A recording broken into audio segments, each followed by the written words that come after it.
السلام علیکم ورحمۃ اللہ وبرکاتہ۔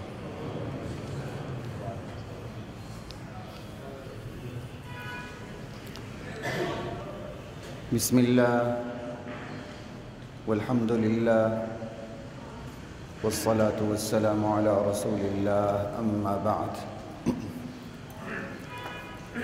فاعوذ باللہ من الشیطان الرجیم، بسم اللہ الرحمن الرحیم۔ فمن يعلم انما انزل الیک من ربک الحق کمن هو اعمی انما يتذكر اولو الالباب الذين يوفون بعهد الله ولا ينقضون الميثاق۔ سورۃ الرعد ابتدائی آیات پہ کافی جمعات پہلے بات ہو چکی ہوئی تھی، تو آج کی اس نشست میں آیت نمبر 19 سے جہاں تک بات ہو سکی انشاءاللہ آپ کے سامنے رکھوں گا۔ افمن یعلم انما انزل الیک من ربک الحق، بھلا وہ شخص جو اس حقیقت کو جانتا ہے کہ آپ کی طرف، آپ کے پروردگار کی طرف سے جو کچھ نازل ہوا ہے وہ برحق ہے، کمن ہوا اعمی، حقیقت جاننے والا یہ شخص اس شخص کی طرح ہو سکتا ہے جو اس حقیقت سے اندھا ہے۔ کتنی بڑی بات ہے، ایک شخص حقیقت کو جانتا ہے کہ محمد رسول اللہ صلی اللہ علیہ وسلم پہ جو کچھ نازل ہوا ان کے پروردگار کی طرف سے وہ برحق ہے، اور ایک شخص اندھا بنا بیٹھا ہے، دونوں برابر نہیں ہو سکتے۔ تو بھائی جو اندھا بنا بیٹھا ہے تو وہ اندھے بن کا شکار کیوں ہے؟ کہ انما یتذکر اولو الالباب، نصیحت تو صرف عقل و خرد، عقل و دانش رکھنے والے لوگ پکڑتے ہیں، جن کے پاس عقل ہو، دانش ہو، غیر جانبداری ہو، حقیقت تک رسائی کی خواہش ہو۔ قرآن صرف انہیں اولو الالباب کہتا ہے جو حقیقت تک رسائی چاہتے ہیں اور حقیقت تک پہنچ جاتے ہیں، اللہ کی معرفت حاصل ہو جاتی ہے، جن کو اللہ نے عقل دی ہے لیکن اس کا استعمال نہیں کرتے، وہ حقیقت کی رسائی نہیں چاہتے۔ قرآن انہیں اولو الالباب نہیں کہتا، انہیں ڈنگر کہتا ہے، اندھے کہتا ہے، بہرے کہتا ہے، صم بکم عمی، کیونکہ اس نے اپنی عقل سے کام نہیں لیا۔ جب عقل سے کام نہیں لیا تو قرآن اسے عقل مند کہنے کے لیے تیار ہی نہیں ہے۔ محض ڈگریاں تھوڑی فیصلہ کرتی ہیں، بڑی بڑی ڈگریاں ہوتی ہیں، آتا کچھ بھی نہیں۔ اس ٹیکنیکل دنیا میں تو اس چیز کو سمجھنا اور آسان ہو گیا۔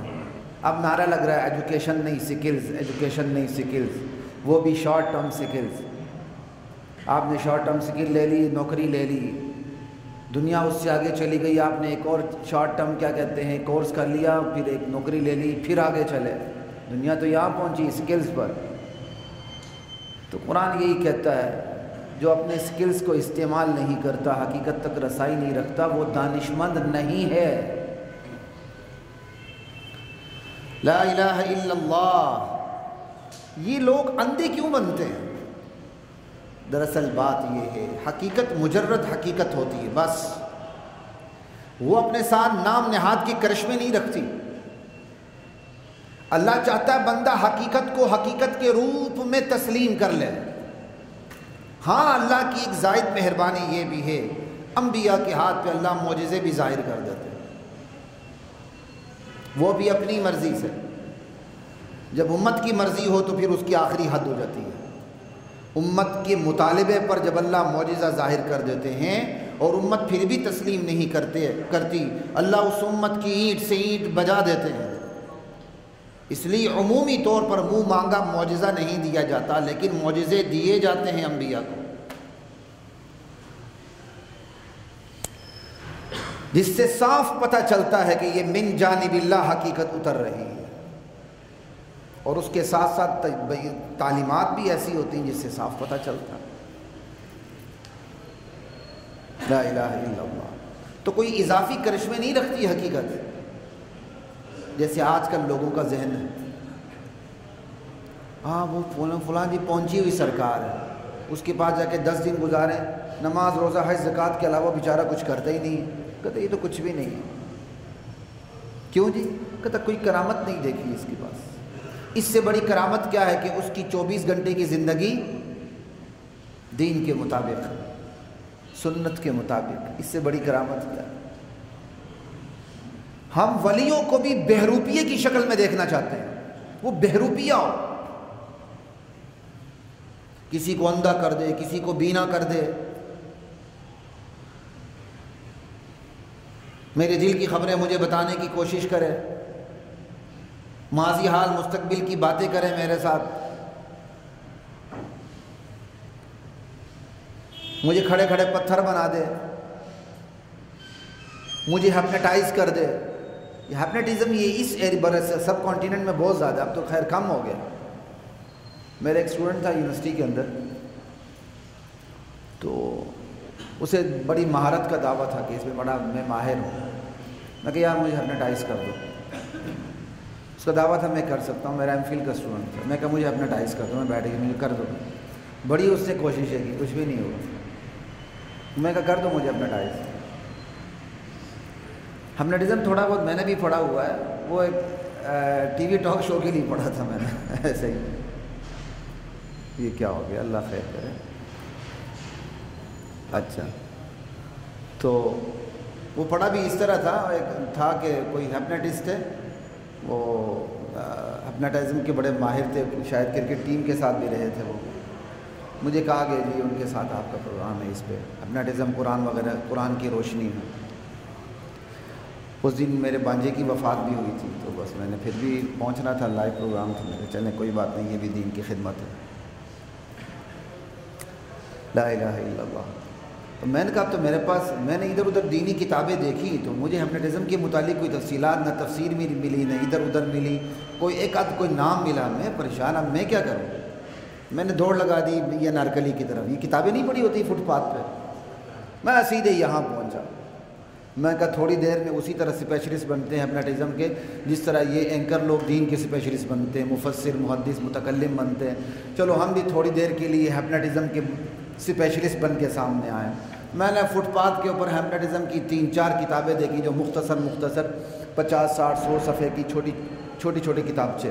میں نے 2-3 کتابچے اٹھائے ہیپنیٹزم کے اوپر، میں گھر لے آیا اور میں نے ساری رات اس کا مطالعہ کر کے اس کو ہضم کر لیا۔ وہ پڑھتا گیا، اس پر جو سوالات دین کے حوالے سے قائم ہوتے گئے تھے وہ میں لکھتا چلا گیا۔ 10-12 سوال، 1 درجن 2 درجن سوال تیار ہو گئے، میں نے جیب میں ڈال لی۔ بس میں کہا اب میں ہیپنیٹزم کا اسپیشلسٹ ہوں، دیکھی جائے گی انشاءاللہ۔ بس پھر وہ جب سامنے ہوئے، بات ہوئی، وہ بیچارے پھنس گئے، وہ ادھر ادھر کرے، تو میں تو تازہ پڑھ کے آیا ہوا تھا ہیپنیٹزم کو، میں نے پھر انہیں خوب پھنسایا، اللہ کا شکر۔ وہ بعد میں مجھے پروگرام کی بات کہنے لگے، مجھے اتنی امید نہیں تھی خود ہی کہنے لگے، کہتا مجھے اتنی امید نہیں تھی کہ آپ کو پتہ ہوگا۔ میں نے کہا ہم بھی اسی طرح پورے اسپیشلسٹ بنے جس طرح اب کہہ رہا ہوں، خیر اس کو پتہ نہیں ذہن میں آیا کہ نہیں، ہم بھی شارٹ ٹرم اسپیشلسٹ بن کے گئے تھے۔ اس سے پڑھ رہا میں تو پہلی سوالات میرے ذہن میں تھے، پھر میں نے اس کے مطابق اس کو جوابات دیا۔ خیر بات کہاں سے کہاں چلی گئی میرے بھائی؟ دین جو حقیقت ہے، اللہ چاہتا ہے میرا بندہ اس حقیقت کو حقیقت کے روپ میں بس تسلیم کرے، کسی بہروپیے پن کو دیکھ کے متاثر نہ ہو، بس کسی جادو کو دیکھ کے متاثر نہ ہو۔ لیکن چونکہ انسان کی فطرت ہے، کمزوری ہے، وہ انہونی بات کو دیکھ کر تاثر بھی رکھتا ہے، وہ بھی اللہ تعالیٰ نے اس کی فطرت کی مانگ پوری کر کے معجزات رکھ دی ہے، بس اس سے زیادہ نہیں۔ اور معجزات ننگ دھڑنگ نہیں ہوتے، معجزات اتنے صاف ستھرے نتھرے ہوتے ہیں، وہ جادو سے الگ تھلگ نظر آتے ہیں، جادو اور ان کی کوئی مناسبت نہیں ہوتی، وہ معجزات بھی اللہ کی طرف لے جا رہے ہوتے ہیں۔ اور معجزات پھر اس طرح ہوتے ہیں کہ کرامت ان کی گرد تک بھی نہیں پہنچ سکتی، جیسے معجزہ عیسیٰ علیہ السلام کا زندوں کو مردہ کرنا۔ مردوں کو زندہ کرنا عیسیٰ علیہ السلام کا معجزہ ہے، ٹھیک ہے۔ کوڑ کے مریض کو شفایاب کرنا اللہ کے حکم سے، پڑھ وہ ان کے ہاتھوں شفایاب ہو جاتے تھے، یہ ان کا معجزہ ہے، یہ کسی اور نبی کو نہیں ملا۔ اب اگر کوئی یہ کہہ دے شیخ عبد القادر جیلانی مردوں کو زندہ کر دیتے تھے، وہ سب سے بڑا کوڑ مار رہا ہے، جھوٹ بات کر رہا ہے۔ کیوں؟ یہ مردوں کو زندہ کرنا یہ کس کی صفت تھی؟ اصل اللہ کی صفت ہے۔ اللہ تعالیٰ نے اس معجزے کو عیسیٰ علیہ السلام کے ہاتھ پہ ظاہر کیا، مردے کو زندہ اللہ نے کیا، معجزہ دے دیا عیسیٰ علیہ السلام کو، ان کے ہاتھ پہ اپنی قدرت دکھائی۔ ہاتھ پہ قدرت دکھانا ہی قانون کے خلاف یہ معجزہ ہے۔ اب اگر کوئی امتی یہ کام کرے تو پھر امتی کی کرامت اور نبی کا معجزہ کس لیول پہ آ گیا؟ ایک ہی سطح پر آ گیا۔ کرامت کبھی بھی معجزے کی سطح پر نہیں آ سکتی، چونکہ ویسے ایک ٹچ تھا تو میں نے بات آپ کے سامنے کر دی۔ تو لوگ مرعوب ہوتے ہیں انہونی چیزوں سے، اور اللہ چاہتا ہے میرا جو بندہ ہے وہ حقیقت کو حقیقت کے روپ میں تسلیم کرے، انہونی چیزوں کے پیچھے نہ جائے۔ کچھ انہونی چیزیں ہیں قانون کو توڑ کے رکھ دیتی ہیں، وہ معجزات ہیں، جیسے چاند کا 2 ٹکڑے ہو جانا۔ نبی علیہ السلام کے ہاتھ پہ اللہ نے یہ معجزہ ظاہر کیا، بس وہ چند ایک ہیں، بس لا الہ الا اللہ۔ اور بندہ انہونی چیزوں سے متاثر ہوتا ہے، اندھا بن جاتا ہے، دین کو چھوڑ دیتا ہے۔ رواج سے متاثر ہوتا ہے، اندھا بنتا ہے، دین کو چھوڑ دیتا ہے۔ کلچر سے متاثر ہوتا ہے، اپنی تہذیب اپنے تمدن سے متاثر ہوتا ہے۔ جاگ پنجابی جاگ، تیری پگنوں لگ گیا داغ، کیسا خطرناک جملہ خدا کی قسم، پورے دین کے اصول کو ملیا میٹ کر کے رکھ دیتا ہے یہ نعرہ۔ لیکن اللہ کا شکر ہے ہم بچپن میں یہ نعرہ لکھا ہوا کہیں کہیں دیکھتے تھے، اب وہ نعرہ لگانے والا پتہ نہیں بندہ ہے بھی کہ نہیں، دنیا سے چلا گیا، لیکن یہ نعرہ مقبول نہیں ہوا۔ اسی طرح ہر صوبے کے اندر، ٹھیک ہے نا، سرحد میں دیکھیں، ہمارے گلگت بلتستان کی طرف دیکھیں، وہاں بلورستان کا نعرہ لگا جو ختم ہو گیا، تھوڑا بہت تھا، خیر وہاں تو اتنی الرجی کی تاریخیں نہیں تھی بات، لیکن یہ لگتے ہیں۔ اور انسانی فطرت اپیل کرتی ہے ان چیزوں کو، اپنا خاندان، اپنا کنبہ، اپنی قوم، اپنی زبان، اپنا قبیلہ، بندہ اس کے اوپر حقیقت کو قربان کر دیتا ہے، اس لیے اندھا بنتا۔ مفت میں اندھے نہیں بنتے، وہ رواج کا اتنا زور ہوتا ہے کہ وہ حقیقت کو قبول کرنے نہیں دیتا، وہ انسان کے بنائے ہوئے قوانین کا اتنا زور ہوتا ہے کہ وہ اللہ کے حکم کو نافذ ہونے نہیں دیتا۔ پاکستان بنا 70 سے 80 سال ہو گئے، آج تک حدود بھی نافذ ہو سکی، چور کا ہاتھ بھی کبھی کٹا؟ کیوں؟ انسان کے بنائے ہوئے قانون میں اتنا زور آ گیا کہ اللہ کا قانون پیچھے رہ گیا۔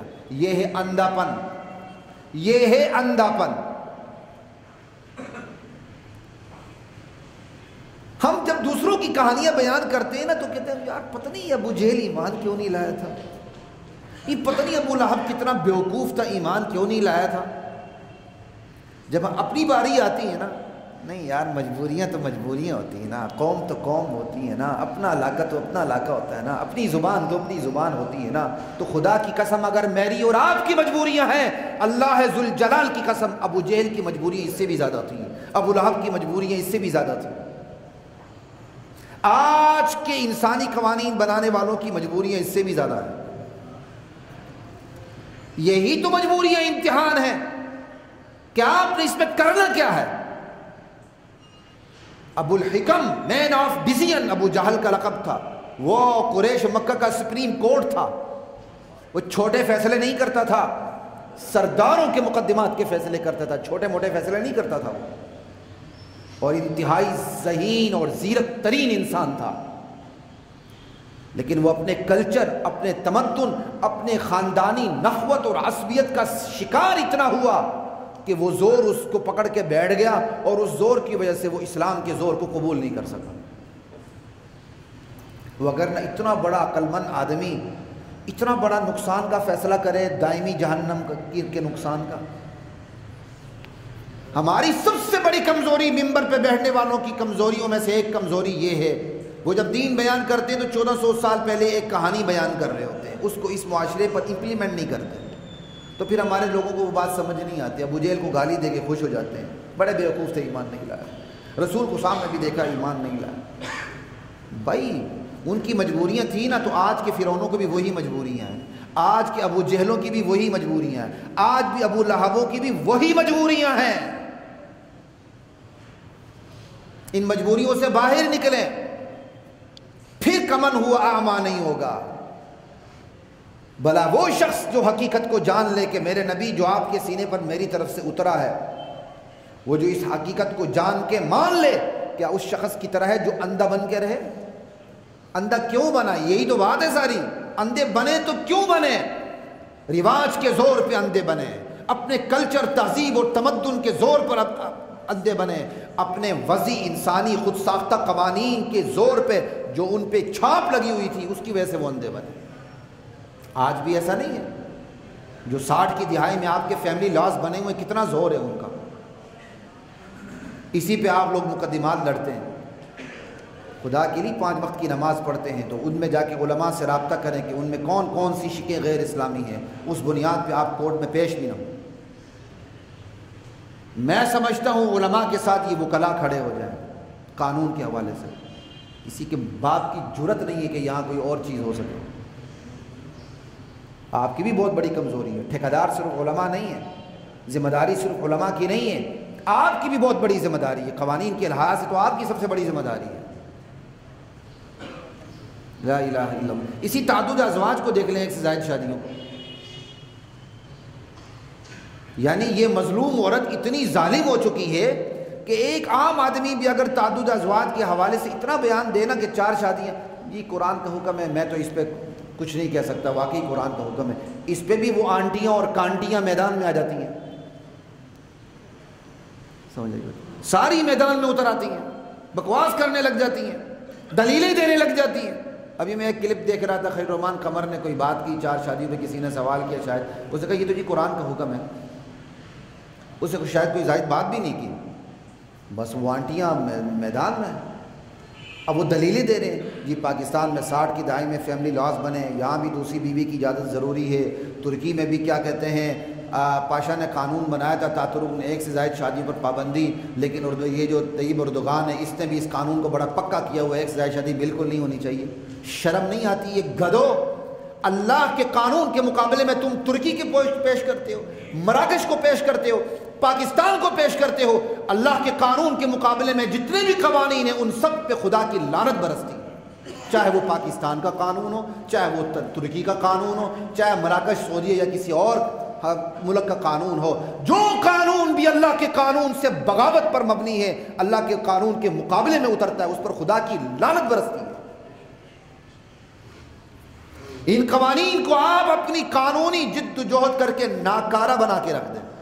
عملی طور پر تو علماء نے ان کو ناکارہ بنا کے رکھا ہوا ہے، یہ علماء نہ ہوتے تو یہ قوانین ناکارہ نہ ہوتے اس وقت۔ یہ چلے ہوئے کارتوس ہے علماء کی وجہ سے آج، لیکن قانون کے میدان میں یہ وکلا کی ذمہ داری ہے کہ وہ اس کو ناکارہ بنا کے رکھیں۔ یہ خدا کے احکام سے بغاوت ہے۔ کوئی دوسری شادی کرے نہ کرے اس کی مرضی ہے، کوئی تیسری کرے یا چوتھی کرے نہ کرے اس کی مرضی ہے، پوری زندگی آپ ایک خاتون کے اوپر گزار دیں آپ کی مرضی ہے، لیکن خدا کے قانون کو چیلنج کرنا کہ یہ معیوب ہے، جو دوسری شادی کو معیوب سمجھتا ہے، اللہ ذوالجلال کی قسم وہ کافر ہے، اسلام سے باہر آ جاتا ہے۔ اب آسان سمجھتے ہیں اس کو، یعنی دوسری نکاح کو معیوب سمجھنا، تو کس کو آپ نے معیوب سمجھ لیا؟ قرآن کی آیت کے اندر جو حکم آیا آپ نے اس کو معیوب سمجھ لیا، اور یہی تو کفر ہے۔ پوری زندگی آپ نماز نہ پڑھے مسلمان رہتے ہیں، لیکن جو ساری زندگی نماز پڑھتا رہا، زندگی میں ایک لمحہ اسے ایسا آیا اس نے نماز کو معیوب سمجھ لیا، وہ کیا ہو گیا؟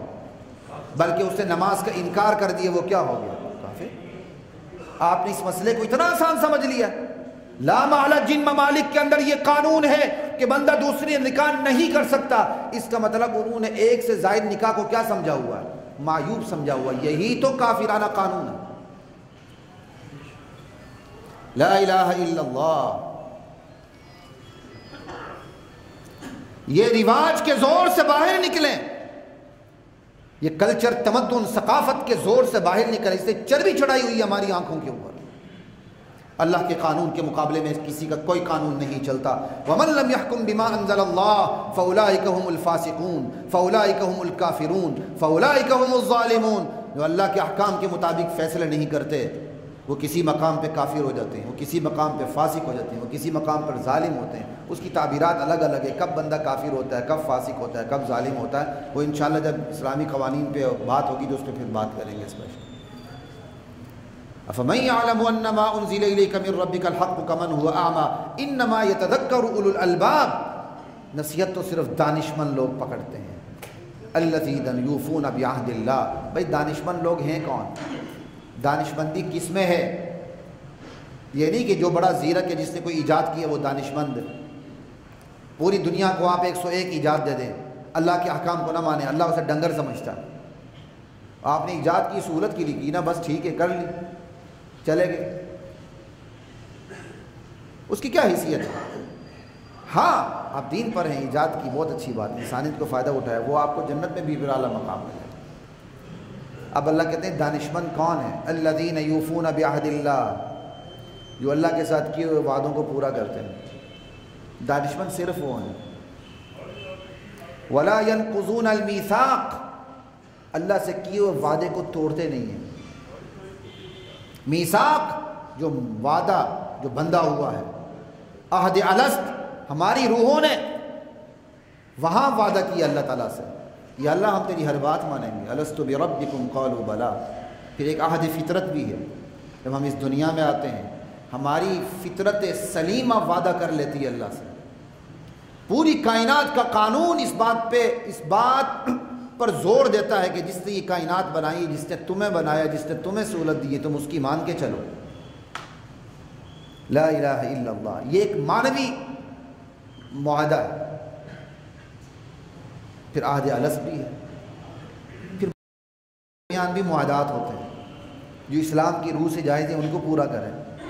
یہ نہیں کہ میں نے اور آپ نے وعدہ کر لیا ایک دوسرے کو سود دیں گے، لیں گے، نہیں دیا تو آپ کورٹ میں چلے جائیں، اور کورٹ والے بھی کوئی خدا نخواستہ قرآن کی آیت پڑھ لے، جب وعدہ کرو تو پورا کرو، لہذا دو سود. انا للہ و انا الیہ راجعون. الذین یوفون بعہد اللہ، دانشمند کون ہے؟ جو اللہ سے کیے ہوئے وعدوں کو پورا کرتے ہیں. ولا ینقضون المیثاق، میثاق کو نہیں توڑتے. آپ میثاق جمہوریت کو توڑنے کے لیے تیار نہیں ہوتے، آپ میثاق کی انسانیت کو توڑنے کے لیے تیار نہیں ہوتے، آپ میثاق اقوام متحدہ کو توڑنے کے لیے تیار نہیں ہوتے. اللہ کہتے ہیں میثاق تو اصل میرا میثاق ہے. میثاق تو وہی ہے جو انسانیت کی بنیاد پر ہو، جو شریعت سے ٹکر نہ کھائے. والذین یصلون ما امر اللہ بہ ان یوصل.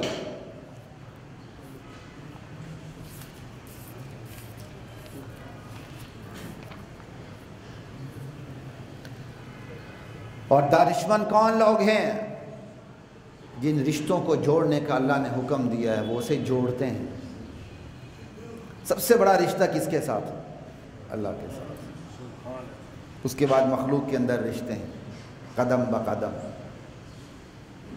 رسول کے ساتھ رشتہ، صحابہ کے ساتھ رشتہ، خیر القرون کے ساتھ رشتہ، اپنے والدین سے رشتہ، اپنے بچوں سے رشتہ، اپنے دوستوں سے رشتہ، معاشرتی، سیاسی، سماجی، تہذیبی، تمدنی رشتے جن کو اللہ نے جوڑنے کا حکم دیا اسے جوڑتے ہیں. اندھے بن کے نہیں جوڑتے. وَيَخْشَوْنَ رَبَّهُمْ، رب سے خوف کھاتے ہوئے جوڑتے ہیں، اپنے رب سے ڈرتے ہیں. وَيَخَافُونَ سُوءَ الْحِسَابِ، حساب کی سختی کا اندیشہ رکھتے ہیں. کہتے ہیں یہ مولوی خالی ڈراتے ہی رہتے ہیں. مولوی کیا ڈرا سکتا آپ؟ مولوی کی اوقات کیا کہ وہ آپ کو ڈرائے؟ اللہ ڈرا رہا ہے، قرآن ڈرا رہا ہے. اور ڈرانے والا اللہ کے نبی کی صفت ہے. نذیر، بشیر، خوشخبری دینے والے. نذیر ڈرانے والے. ڈرانا پہلے، خوشخبری بعد میں ہے. جہنم نہ ملے، جہنم سے بچ جائے، جنت ملے نہ ملے پھر بھی کامیابی ہے. جنت تو اضافی چیز ہے. لا الہ الا اللہ. والذین صبروا ابتغاء وجہ ربہم. دانشمند کون ہے؟ جو اپنے پروردگار کی رضا پانے کے لیے صبر کرتے ہیں. صبر کے کئی مفہوم ہیں. صبر علی الطاعہ، نیکی پر جم جانا، کسی حال میں بھی نیکی کو چھوڑنا نہ، مفادات کی قربانی دینی پڑی دیتے جائیں، لیکن اصول کی قربانی نہیں دینی چاہیے۔ میری اور آپ کی زندگی سے میری اور آپ کی زندگی کی اصول زیادہ قیمتی ہیں، کیونکہ زندگی انہی اصول پہ قربان ہوتی ہے، اصول زندگی پہ قربان نہیں ہوتے۔ دانشمند وہ لوگ ہیں جو اپنے رب کی رضا پانے کے لیے صبر کرتے ہیں، نیکی پر جمنا بھی صبر، مشکلات کا مقابلہ کرنا بھی صبر، ثابت قدمی دکھانا بھی صبر، کوئی مصیبت آ جائے اس پر بھی حوصلے سے رہنا یہ بھی صبر۔ اور صبر کس کے لیے؟ صرف اپنے پروردگار کی رضا پانے کے لیے بس۔ والذین صبروا ابتغاء وجہ ربہم، اور کون ہے دانشمند؟ کہ واقاموا الصلاۃ، جو نماز قائم کرتے ہیں۔ بے نمازیوں کو کہیں بھی اللہ نے دانشمند نہیں کہا، اولو الالباب نمازی ہیں بس۔ وَأَنفَقُوا مِمَّا رَزَقْنَاهُمْ سِرًّا وَعَلَانِيَةً، اور کون ہے دانشمند؟ ہم نے جو رزق دیا اس میں سے خرچ کرتے ہیں۔ اللہ کو کتنی غیرت آتی ہے کہ میرے اور آپ کے ہاتھ میں مال ہے، میرا اور آپ کا نہیں ہے۔ اللہ بار بار جتلاتے ہیں، بتاتے ہیں یہ تیرے ہاتھ میں جو مال ہے وہ تیرا نہیں میرا ہے، میں نے تو صرف امتحان کے لیے تیرے ہاتھ میں سپرد کیا ہے، اور بتا دیے ادھر دو ادھر دو ادھر دو ادھر دو، اب میں دیکھتا ہوں تو دیتا ہے کہ نہیں دیتا۔ بندے کی اوقات کیا ہے؟ بندے کی اوقات اتنی ہے وہ ڈیتھ بیڈ پہ جا کر وصیت بھی زیادہ کرے تو نافذ نہیں ہوتی۔ اس کی وصیت ورثاء کی محتاج ہونے لگتی ہے۔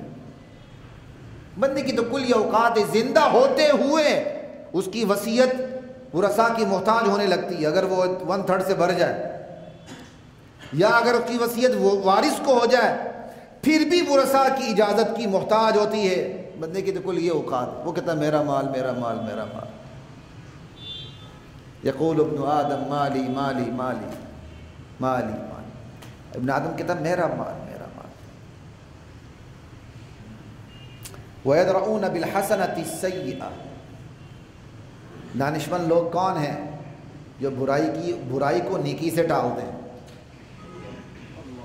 کسی نے برائی کی، آپ اس کی جواب میں نیکی کر کے اس کو ٹال دیں۔ ادفع باللتی ہی احسن فإذا الذی بینک وبینہ عداوۃ کأنہ ولی حمیم۔ برائی کو، بدی کو نیکی سے ٹالنے والے ٹالتے چلے جائیں، جس میں کچھ نہ کچھ بھی غیرت ہوگی نا، ضمیر ہوگی، وہ دشمن پلٹ کے دوست بن جائے گا۔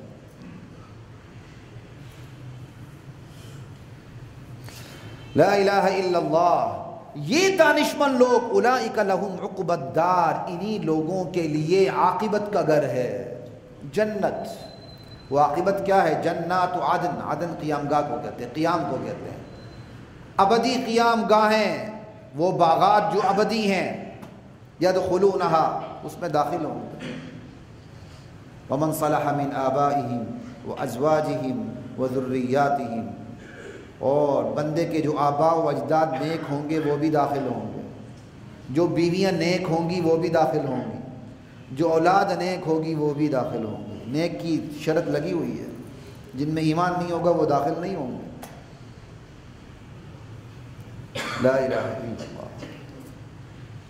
اور ایسا بھی ہوگا، باپ اوپر کے مقام پہ ہوں گے، بیٹا نیچے ہوگا، اللہ تعالیٰ اس باپ کی وجہ سے بیٹے کو اٹھا کے اوپر لے جائے گا۔ وَمَا أَلَتْنَاهُمْ مِنْ عَمَلِهِمْ مِنْ شَيْءٍ،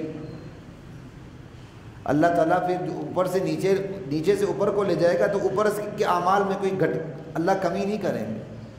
اللہ کہیں گے یار باپ اکیلا ہے، بیٹے کو ادھر ہی لے جاؤ۔ بیٹا اوپر ہے، باپ نیچے ہے، اللہ کہیں گے بیٹا اکیلا، باپ کو کھینچ کے اوپر لے جاؤ۔ میاں اوپر ہے، بیوی نیچے، اللہ بیوی کو اٹھا کے اوپر لے جائیں گے۔ بیوی اوپر ہے، میاں نیچے، اللہ میاں کو اٹھا کے اوپر لے جائیں گے۔ الحقنا بہم ذریتہم، لا الہ الا اللہ، والملائکۃ یدخلون علیہم من کل باب۔ کیا شان ہوگی ان دانشمند لوگوں کی جنہوں نے اپنی دانش سے دنیا میں یہ کام لیا ہوگا۔ قیامت کا دن ہوگا، ہر طرف سے، ہر دروازے سے فرشتے آ رہے ہوں گے، پورا پروٹوکول دے رہے ہوں گے، سلام کر رہے ہوں گے، سلام علیکم بما صبرتم۔ دنیا میں جو تم نے صبر دکھایا ہے نا، اس کی بدولت آج تم پر سلامتی نازل ہو چکی ہے۔ سلام علیکم بما صبرتم فنعم عقبی الدار، کیا خوب ٹھکانہ ہے اب تمہارا۔ اللہ مجھے اور آپ کو نصیب کرے۔ اب اس کے مقابلے میں جو عہدوں کو توڑتے ہیں، والذین ینقضون عہد اللہ من بعد میثاقہ، جو اللہ کے عہد کو توڑتے ہیں مضبوط بنانے کے بعد، وہ عہد جو ہماری روحوں نے کیا، وہ عہد جو ہماری فطرت سلیمہ کرتی ہے، یہاں آ کے پوری کائنات کا ماحول گواہی دیتا ہے، فطرت سلیمہ اسی پہ ہوتی ہے، بعد میں وہ فطرت سلیمہ فطرت خبیثہ بنتی ہے۔ وَيَقْطَعُونَ مَا أَمَرَ اللَّهُ بِهِ أَن يُوصَلَ، اللہ نے جن رشتوں کو جوڑنے کا حکم دیا ہے اس کو وہ توڑتے ہیں، کاٹتے ہیں۔ وَيُفْسِدُونَ فِي الْأَرْضِ، زمین میں فساد مچاتے ہیں۔ أُولَئِكَ لَهُمُ اللَّعْنَةُ، یہی لوگ لعنت کے مستحق ہیں، ان پر لعنت برستی ہے۔ وَلَهُمْ سُوءُ الدَّارِ، برا ٹھکانہ ہوگا ان کے لیے۔ لا الہ الا اللہ۔ اب اس پورے رکوع سے آپ کے سامنے دو ہی معیار آ گئے، ایک وہ جن کو اللہ نے عقل دی ہے اور عقل سے کام لے کے وہ دین کی طرف جاتے ہیں، بھلے ان کے پاس پیسہ ہو یا نہ ہو، کردار ہے، اور ایک دوسری طرف وہ لوگ جن کو اللہ تعالیٰ نے زیرکی دی ہے، دانشمندی دی ہے، لیکن وہ اپنی زیرکی اور دانشمندی سے کام نہیں لیتے اور جہنم کے مستحق بن جاتے ہیں۔ بس یہی دو گروہ ہیں۔ تو معیار کیا ہوا؟ دین۔ جس کے پاس دین ہے وہ عزت والا ہے، اور جس کے پاس دین نہیں ہے وہ عزت والا نہیں ہے۔ معیار دین ہے، امیری غریبی دین نہیں۔ غریب بھی دین کو قبول کرے، امیر بھی دین کو قبول کرے، ٹھیک۔ غریب قبول نہ کرے وہ بھی جہنم میں، امیر قبول نہ کرے وہ بھی جہنم میں۔ اس لیے کسی نبی نے آ کے روٹی کپڑا مکان کا نعرہ نہیں لگایا، کسی نبی نے یہ آ کے نہیں کہا میں تمہاری خواہشات کو پورا کروں گا تم مجھ پہ ایمان لے آؤ۔ ہر نبی نے آ کے خواہشات کو کنٹرول کرنے کی بات کی، یہ نہیں کہا فقر و فاقہ کرو ہر وقت۔ ہم نے اسلام کو بھی فقر و فاقہ کا مذہب بنا دیے۔ انشاءاللہ وقت ملا تو میں اس موضوع پر ضرور بات کروں گا، یہ سیرت کا اہم ترین سبق ہے۔ اسلام کا نام سنتے ہی ہم سمجھتے ہیں کہ ایک فقیر مذہب ہے۔ اسلام میں حج نہیں ہے، زکوٰۃ نہیں ہے، جہاد پہ مال کا خرچہ نہیں ہے، جہاد کے آلات اور ہتھیاروں کی تیاری نہیں ہے، غریبوں کی مدد نہیں ہے، یہ فقیر کر سکتا؟ اس سب میں تو پیسہ لگتا۔ اسلام کا نام سنتے ہم نے اس کو ایک فقیر مذہب بنا لیا، بس۔ انشاءاللہ اس پہ بات ہوگی، اور نبی علیہ السلام کی معاشی زندگی کو سامنے رکھ کے بات کروں گا اس پہ، اللہ تعالیٰ نے چاہا۔ لا الہ الا اللہ۔ بس وہ ابو کی وفات کی وجہ سے کچھ میرا ذہن کچھ چیزوں کو پکڑ نہیں رہا تھا، اب تھوڑا تھوڑا اللہ حوصلہ دے رہا ہے، تو دعا کریں آئندہ جو میں بیان کر سکوں۔ لا الہ الا اللہ۔ اب یہ جو ہے معیار دو آپ کے سامنے آ گئے، تو قریش کے سامنے یہ معیار تو نہیں تھے جیسے آج یا یہ معیار نہیں، ہمارے سامنے تو دولت معیار ہے۔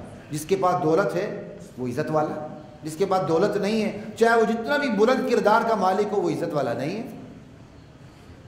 تو جو جاہلی دور کے اندر جو رواج تھا وہی رواج آج ہے، تو اللہ اسی کا توڑ کر رہے ہیں۔ کا معیار وہ ہے جو میں نے تمہیں بتا دیا۔ جہاں تک رزق کی بات ہے وہ اللہ کی حکمت ہے، اللہ یبسط الرزق لمن یشاء ویقدر، وہ معیار نہیں ہے۔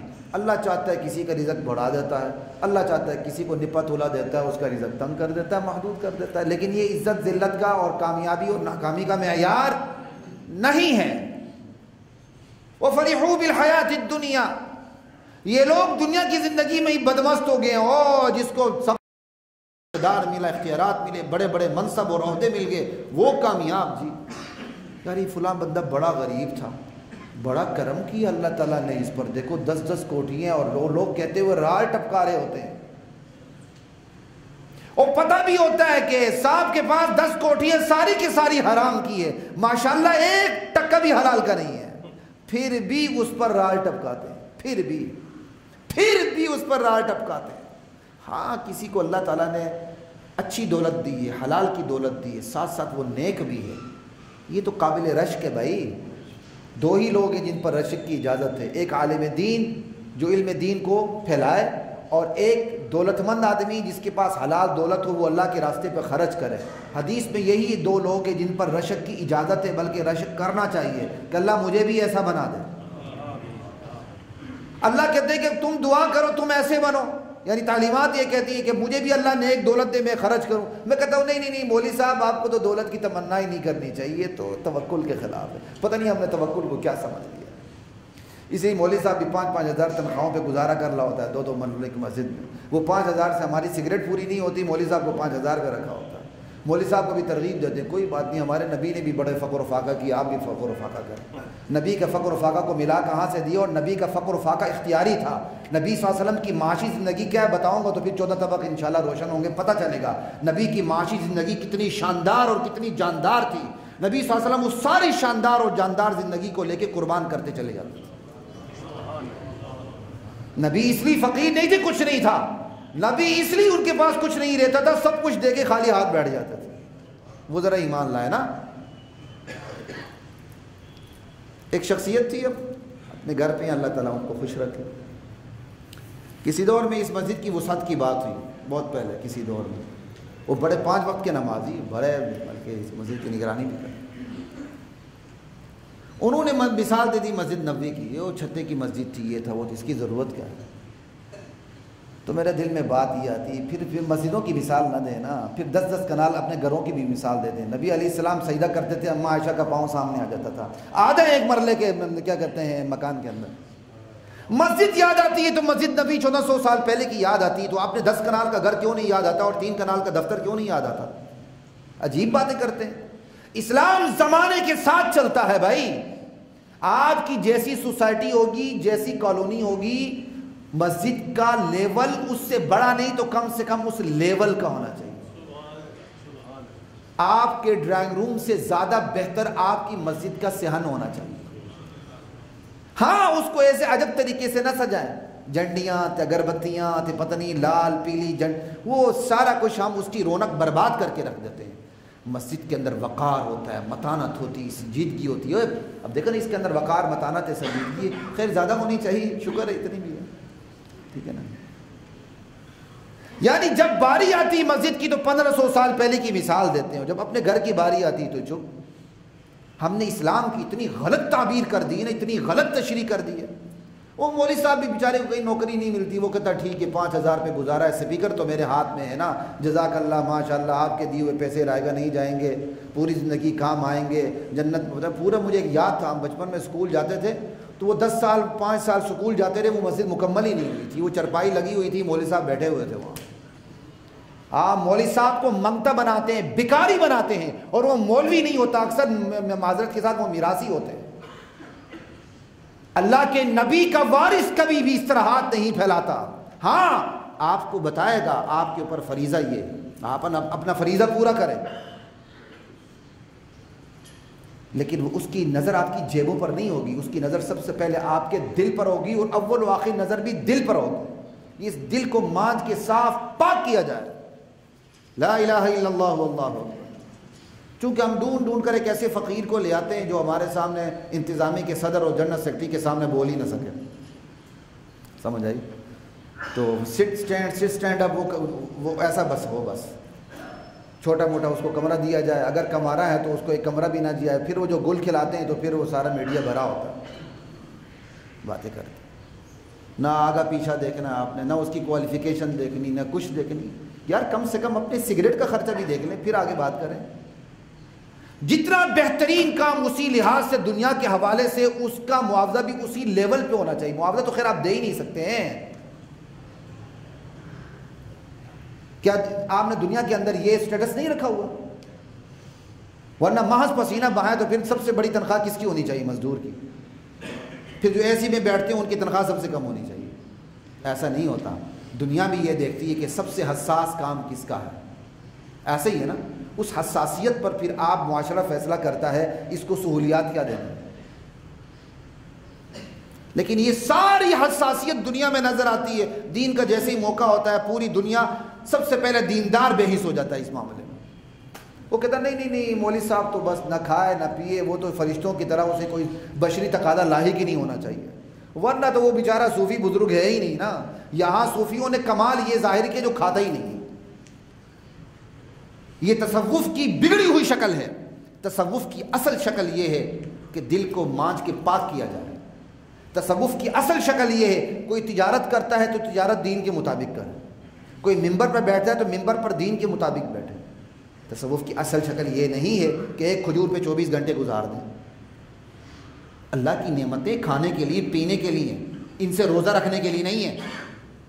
وہ روزہ صرف ایک ہی دفعہ آتا ہے، درمیان میں مہینے میں 2-3 دن آتے ہیں، باقی آپ کی مرضی، نفلی روزوں میں آپ کی مرضی ہے۔ لیکن تسلسل کے ساتھ بھی اس طرح روزہ رکھنا کہ بندے کی نڈال ہو کے گر جائے، یہ بھی منع ہے شریعت میں۔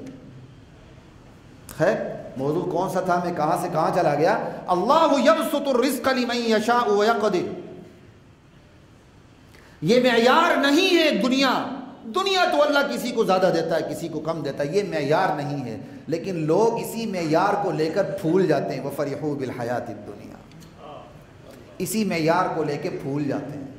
وَمَا الْحَيَاةُ الدُّنْيَا فِي الْآخِرَةِ إِلَّا مَتَاعٌ، اور دنیا آخرت کے مقابلے میں متاع قلیل ہے، متاع حقیر ہے۔ یہ تنوین تقلیل کی اور تحقیر کی ہے، عربی گرامر کے حوالے سے بات کر رہا ہوں۔ اور چونکہ قرآن نے متاع الغرور بھی کہا ہے، تو اگر پھر یہ تنوین حفظ مضاف الیہ بھی ہو سکتی ہے۔ وَمَا الْحَيَاةُ الدُّنْيَا فِي الْآخِرَةِ إِلَّا مَتَاعٌ، آخرت کے مقابلے میں یہ دنیا تو دنیا ہے، یہ دھوکے کا سامان۔ بہت آگے جانا تھا لیکن موقع نہیں ملا۔ میں نے ایک ہی رکوع بیان کیا آپ کے سامنے، سورہ رات کا، آیت نمبر 19 سے لے کر 29 تک، 29 تک ہے شاید، نہیں 26 تک ہے۔ وآخر دعوانا الحمدللہ۔